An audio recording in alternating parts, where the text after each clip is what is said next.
வணக்கம். Welcome back to my channel Tamil quality inspection. இன்னைக்கு ஒரு புது வீடியோல உங்கள சந்திக்கிறதுல ரொம்ப மகிழ்ச்சி. இன்னைக்கு நம்ம டாபிக் என்ன அப்படின்னு பார்த்தீங்கன்னா, NAS MR0175க்கும் NAS MR0103க்கும் உள்ள டிஃபரன்ஸஸ் தான் இந்த வீடியோல நம்ம பார்க்க போறோம்.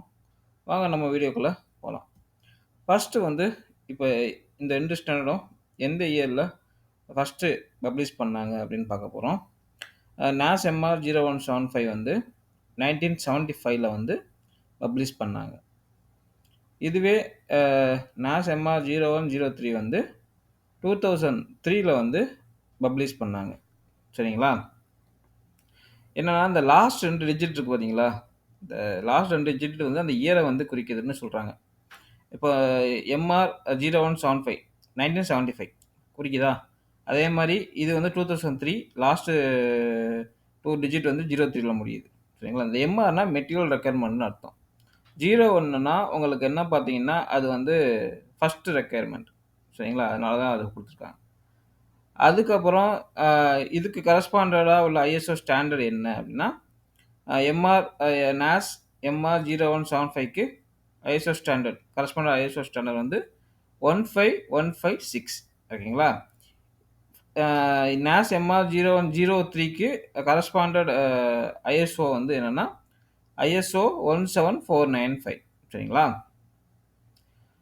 அதுக்கப்புறம் இந்த டாக்குமெண்ட் எங்க யூஸ் ஆகுது? இந்த ஸ்டாண்டர்ட் எங்க யூஸ் ஆகுதுன்னு பார்க்க போறோம். சரிங்களா? இந்த NAS MR0175 எங்க யூஸ் ஆகுது அப்டின்னா, ஆயில் அண்ட் கேஸ் புரொடக்ஷன் அதே மாரி அ அதே மாரி நேச்சுரல் கேஸ் ஸ்வீட்டனிங் பிளான்ட்ஸ் சரிங்களா? அங்கலாம் என்னென்ன மெட்டீரியல்லாம் யூஸ் பண்றோம், அந்த சரவுண்டிங்ல அச்சுட்டஸ் அந்த கேஸ் அதோட த்ரெஷ்ஹோல்ட் லிமிட்டோட அதிகமா இருக்கு அப்டின்னா, நம்ம இந்த ஸ்டாண்டர்ட தான் அங்க உள்ள யூஸ் பண்ணக்கூடிய மெட்டீரியல்லாம் கம்ப்ளை பண்ணணும். சரிங்களா? ஆம் இது இந்த NAS MR0103 இது நீங்க பார்த்தீங்கன்னா, ஆ ரிஃபைனரீஸ் ரிஃபைனரீஸ் அதே மாரி ப்ராசஸிங் என்வைரன்மென்ட்ல உங்களுக்கு இந்த H2S அங்க H2S எக்ஸ்போஷர் இருக்கு. த்ரெஷ்ஹோல்ட் லிமிட்டோட அப்டின்னா, நம்ம அங்க உள்ள மெட்டீரியலுக்கு இந்த ஸ்டாண்டர்ட கம்ப்ளை பண்ணணும். சரிங்களா? கம்ப்ளை பண்ணி உள்ள மெட்டீரியல் மட்டும் தான் அங்க நம்ம யூஸ் பண்ண முடியும். சரிங்களா? ஆ அடுத்து அப்ஸ்ட்ரீம் தி NAS MR0175 இது அப்ஸ்ட்ரீம் எக்ஸ்ப்ளோரேஷன் அந்த இதுல யூஸ் பண்ணுவாங்க. அப்ஸ்ட்ரீம்னா ஒண்ணும் இல்ல. இந்த ஆயில் அண்ட் கேஸ எக்ஸ்ட்ராக்ட் பண்றாங்க பார்த்தீங்களா? அதத்தான் அப்ஸ்ட்ரீம்னு சொல்றாங்க. சரிங்களா? புரொடக்ஷன் பண்றாங்கல்ல, அத அப்ஸ்ட்ரீம்னு சொல்றாங்க. இந்த ப்ராசஸிங் பண்றத அ ரிஃபைனரீஸ் அது மூலியமா நம்ம ப்ராசஸிங் பண்றத டவுன் ஸ்ட்ரீம் சொல்றாய்ங்க. அ NAS MR01 03 டவுன் ஸ்ட்ரீம்ல இது யூஸ் பண்றாங்க. சரிங்களா?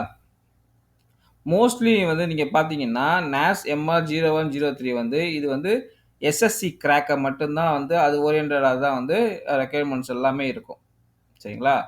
ஆ இந்த NAS MR0175 நீங்க எடுத்துக்கிட்டீங்கன்னா, உங்களுக்கு எஸ்எஸ்சியும் ரெக்யர்மென்ட் இருக்கும். சரிங்களா? அது போக ஃபர்தர் கிராக்கிங் லைக் உங்க ஸ்ட்ரெஸ் ஓரியன்டட் அந்த ஹைட்ரஜன் இன்டியூஸ்டு கிராக்கு, அதுக்கப்புறம் அந்த step wise crack, soft zone crack, அப்புறம் ஸ்ட்ரெஸ் கரோஷன் கிராக்கு இதையும் இது ரிலேட்டடாவும் இந்த ஸ்டாண்டர்ட்ல இருக்கு.